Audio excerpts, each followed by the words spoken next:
Opinião. Júlio Redel e Osmar Campreguer analisam os principais acontecimentos da política no Brasil e no mundo. Está no ar. Política com Pimenta.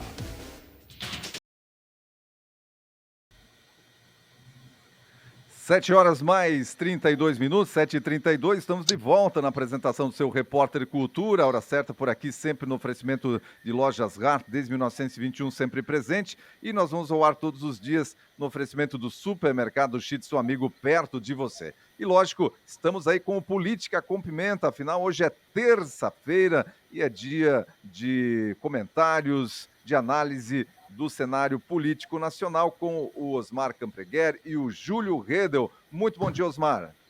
Bom dia, Odair. Bom dia, Júlio. Bom dia aos nossos ouvintes e ao nosso prezado Alduri Camargo de Oliveira. Muito bem, estamos também com o Júlio Redel nesta manhã de terça-feira. Muito bom dia, Júlio. Um bom dia, Odair, Osmar, a toda a equipe da rádio, né? E aos nossos queridos ouvintes nesta terça-feira. Vamos lá então, nós vamos começar o nosso Política com Pimenta de hoje com o primeiro tema a ser debatido aí pelos nossos comentaristas, que é Petrobras. Afinal, nós temos aí o Jean Paul Prats, que assumiu a presidência da Petrobras, e o Conselho de Administração da estatal propôs em comunicado na última quinta-feira reajuste o preço da gasolina, baixar o preço da gasolina? Não! Aumentar o salário da diretoria em 43,88%, Júlio. Então, né, temos aí essas situações assim que fogem ao nosso controle, né, infelizmente, né? No ano passado isso já tinha sido pontuado aí pelo próprio Ministério da Economia como sendo aí esse salário da Petrobras, dos executivos da Petrobras, como um dos maiores dentre as estatais brasileiras, né, que são aí detentoras de cargos públicos nomeados pelo presidente ou pelo governo na gestão atual. Caso aprovado, o salário aí do Jean Paulo Prates, né, indicado do PT, ele vai passar de R$100 mil, 116 mil, para 167 mil. Aí, claro, vem a pergunta, isso é muito, isso é pouco? Né? Se a gente comparar, né, agora cedo eu fui dar uma pesquisadinha, né, qual é o salário dos maiores presidentes e CEOs aí das empresas listadas na Bolsa, por exemplo. Aí a gente vai se assustar, né? A gente vai pegar, por exemplo, o Sérgio Rial, aqui do CEO do Santander, ele ganhou em 2021, na verdade, a reportagem foi do setembro do ano passado, 59 milhões. 59 milhões numa continha rápida aí dá praticamente 5 milhões por mês. Eduardo Bartolomeu da Vale, né, CEO da Vale, e aí com seus 4,5 milhões por mês. Milton Maluri Filho, do Banco Itaú, Grupo Itaú, 52 milhões no ano ele ganhou em 2021. Então, assim, isso sim que é um belo de um salário. A gente sabe que dentro das autarquias federais que a gente tem aí, não se coloca muito a questão da competência. E aí que eu venho questionar, né? A questão é a competência. A gente sabe que isso aí são cargos públicos, são cargos de manipuláveis, né? Cargos que se colocam aí apenas para agradar alguns pequenos grupos. Cargos esses também como a própria Dilma recebeu agora, né? Ela ganhou de brinde aí um cargo para assumir a presidência dos BRICS, né? Ou seja, vai ganhar aí 500 mil dólares por ano, né, para estar lá viajando. Ainda bem que a gente sabe de todo o trabalho, todo desempenho dela, todo o engajamento, toda a fluência que ela tem no inglês, né? Então, isso é muito positivo para o Brasil. Claro que eu estou sendo irônico nessa questão. Mas voltando à questão da competência, eu acho que o problema não é o salário, realmente é a questão da competência, a entrega, né? O que vai ser feito. E a gente sabe que isso aí não é para uma questão de resultado e simplesmente apadrinhamento político e ponto. Osmar Campreguer, seu posicionamento a respeito dessa situação da Petrobras aí.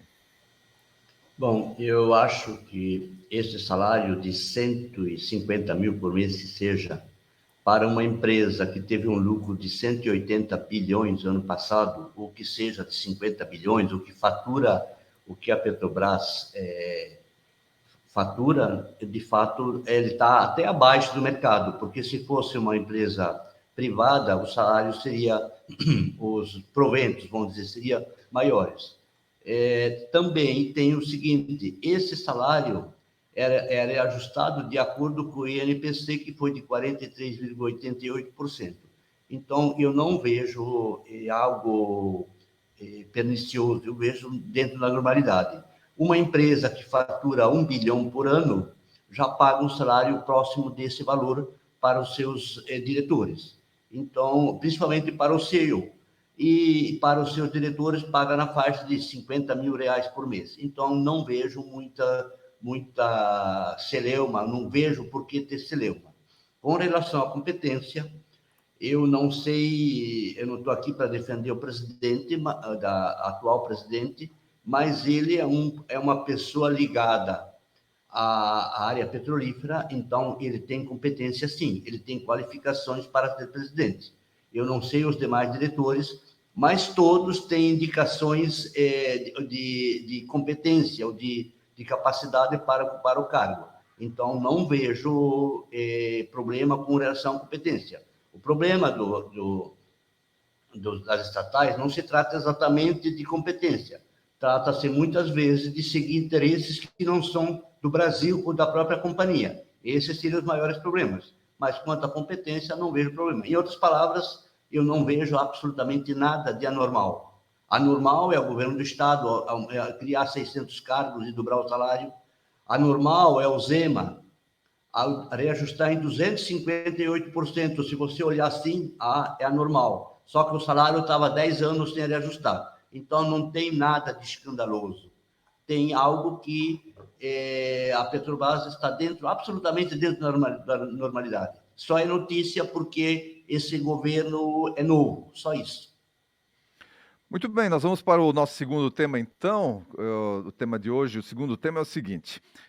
Saiu aí também na mídia com relação ao escritor Paulo Coelho, mas não em função de ser o Paulo Coelho. Aqui ele é mais um dos, né, que tem se mostrado aí arrependido de ter votado no Lula. Ele propriamente disse nas suas redes sociais, nesse domingo, que ele está arrependido do voto em Lula. Em uma publicação no Twitter, o esquerdista ele é de esquerda, o Paulo Coelho sempre foi, né? Não poupou palavras e afirmou que o terceiro mandato de Lula é patético. O escritor justificou o desagrado com o presidente em virtude de questões polêmicas e desnecessárias que o petista tem se envolvido, como a briga com o Banco Central e a recente declaração a respeito do plano do PCC em matar autoridades do Brasil. Júlio, como é que você vê essa situação aí do Paulo Coelho e de outros, né, que têm demonstrado algum tipo de receio agora com relação à falta de encaminhamento, principalmente na área econômica? Como é que você está vendo tudo isso aí?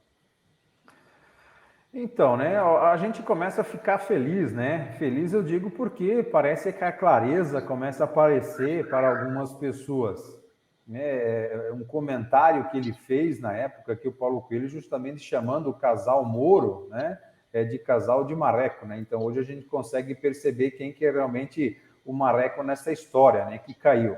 Mas Paulo Coelho, assim, não é referência, né? Esquecendo a questão da literatura, o seu papel histórico para o Brasil nesse quesito, mas dentro de política realmente eu acho que não tem que se manifestar. É uma pessoa que faz um comentário desses, mas que morou aí a vida toda fora do Brasil, a partir do momento que ele sai do Brasil, ele não tem que mais optar, né? Porque ele não está mais aqui dentro interagindo, agindo ou querendo melhorar a condição do povo brasileiro.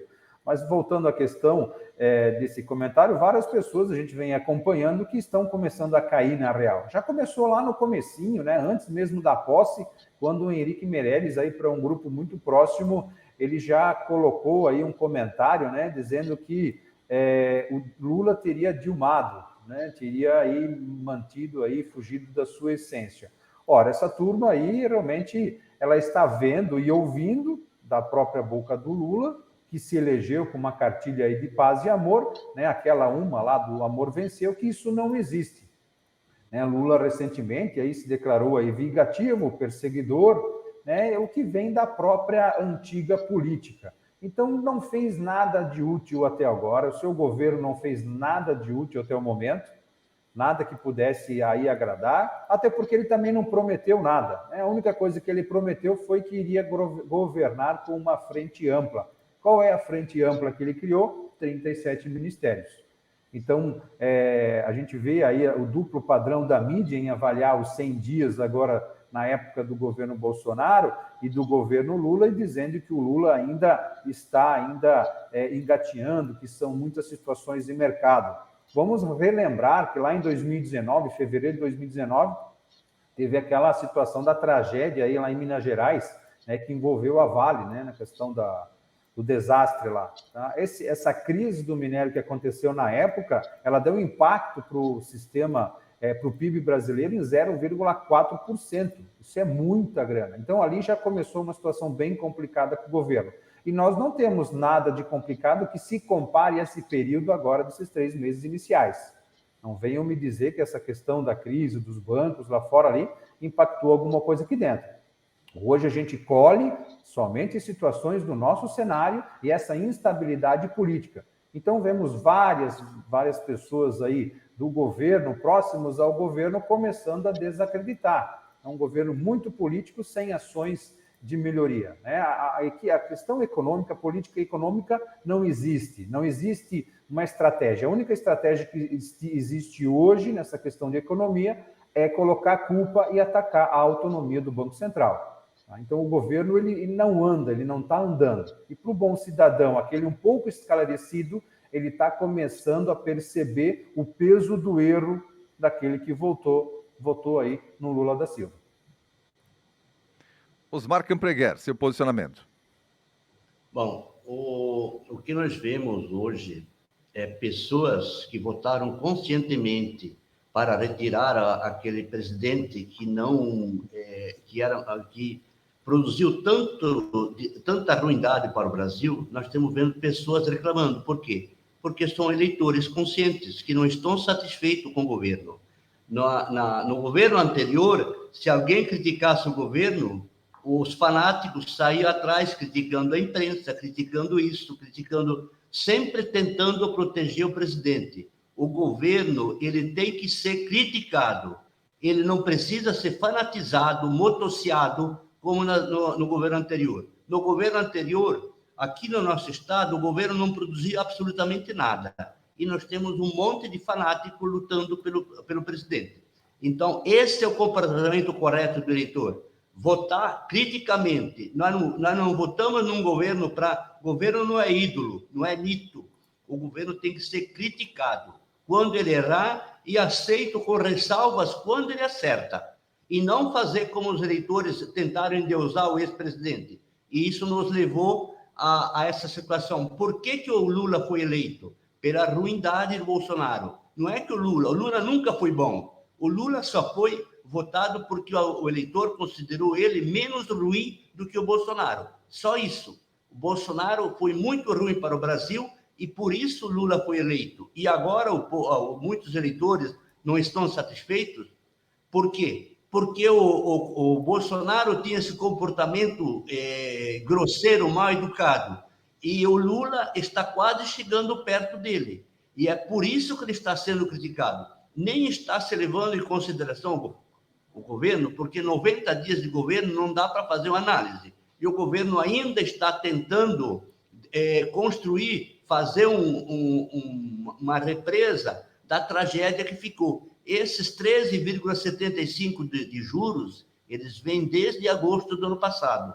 E esse governo não fez nada para produzir essa crise. Essa crise ela foi produzida pelo governo anterior, que gastou tudo para se eleger e criou uma situação artificial para obter votos. E agora esse governo recebeu o governo assim. Só que esse governo, ele também tem que agradecer, porque só por isso se elegeu. O governo Lula se elegeu pela ruindade do governo Bolsonaro, não porque o Lula é bom. E as críticas são absolutamente pertinentes, tanto desse escritor, de famosos ou de anônimos, e tem que ser criticado mesmo. O presidente tem que ter o comportamento de presidente, não de moleque, como o presidente Lula está se comportando com relação ao Moro, com relação ao Banco Central. O governo tem que governar e parar de reclamar e colocar o Brasil nos eixos sem ficar apontando o dedo para quem quer que seja. O ônus de governar é de quem está no poder. E esse governo tem que pagar pelo ônus, sim. Nada de ficar aplaudindo só porque eu votei nele. Muito bem, agora nós vamos para o nosso terceiro tema. O terceiro tema de hoje é o Ciro Nogueira. Ele fez uma manifestação aí no Estúdio I da Globo News. Ele disse o seguinte: o Bolsonaro, ele é inelegível, ele fica mais forte do que elegível. E falando sobre essa possibilidade, né, do Bolsonaro ficar inelegível com algum processo que ele venha a responder, enfim, mas o Ciro Nogueira, que é do PP, do Piauí, disse então que, na visão dele, Bolsonaro inelegível fica mais forte do que elegível, Júlio. Hoje, se a gente avaliar o cenário político nacional, ele vem passando por uma grande mudança, né, dos últimos anos ali, né? Clareou e a gente teve aí uma certa passividade por um certo período no que a gente fala na questão do centro, na questão de ideologia de esquerda ou de direita. Quer queira, quer não, hoje Bolsonaro é o nome que vem representando esse papel.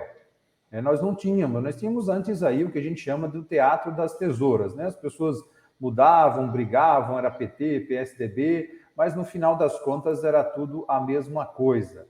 Agora não, agora a gente começa a perceber que tem um discurso um pouco diferente, tem uma ideologia, tem algo um pouquinho diferente aí. Claro que hoje algumas das pessoas que entraram nessa onda bolsonarista não representam especificamente esse pensamento. Vamos citar o nosso governador Jorginho Melo, que se elegeu na onda do Bolsonaro, do PL. Ele passou por alguns partidos de esquerda no seu passado e não tem essa essência totalmente de direita, mas já é uma mudança. O que eu vejo que realmente o Bolsonaro hoje ele representa esse símbolo da direita, né? Então, porque realmente não tínhamos isso, e acaba tomando essa posição, até que venha outro.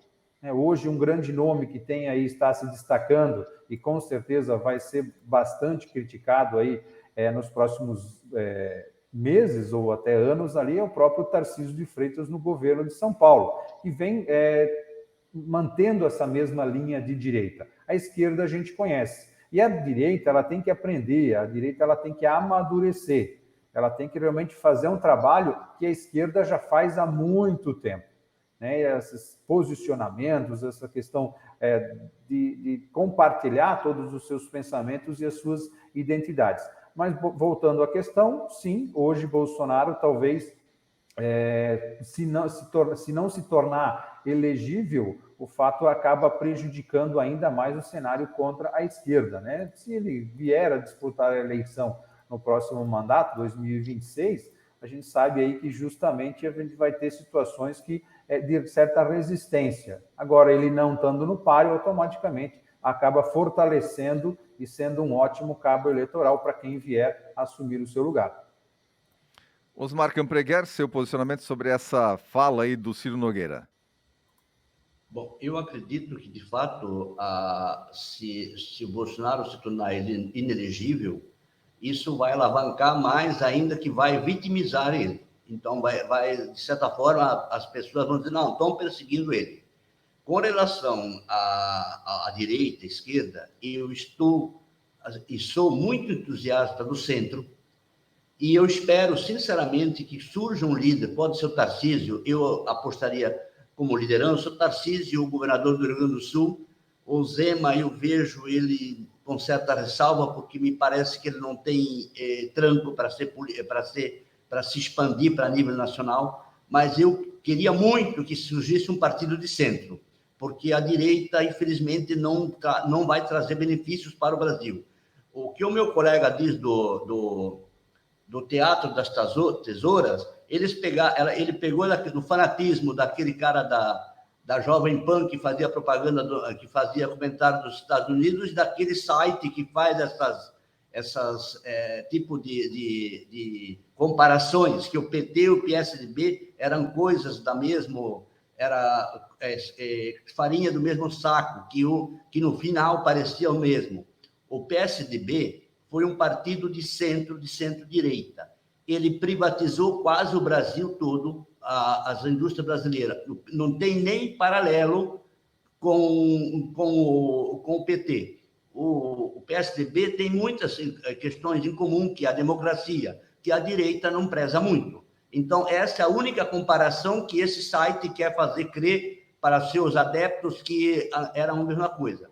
Mas, voltando ao que eu estava dizendo, eu, sinceramente, acho que a afirmação do Ciro Nogueira é pertinente, e eu espero que no próximo, que em 26, nós tenhamos superado essa praga Lula e Bolsonaro e nós passamos para um novo período do Brasil, que pode ser Tarcísio, Leite, Zema, o outro, e mais um de centro-esquerda, para que o Brasil volte a ser o Brasil, não essa agressividade toda, essa briga inútil entre esquerda e direita, que já está levando o Brasil ao ódio, a briga entre irmãos e a briga de família, e não está resolvendo e não está melhorando a vida de ninguém.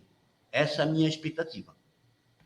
Muito bem, então, nós vamos ficando por aqui com o Política com Pimenta de hoje, depois do debate que aconteceu hoje sobre esses 3 temas. Sempre trazemos aqui 3 temas relevantes que estão repercutindo na mídia nacional, aqui regional, enfim, que sejam da política e do interesse também do nosso ouvinte. Quero agradecer a participação do Júlio. Voltamos na quinta-feira. Júlio, um abraço. Um abraço, Odair, Osmar, a nossos ouvintes queridos aí. Até na próxima quinta-feira. Osmar, até na quinta-feira também. Até quinta, abraços a todos. Até lá, então.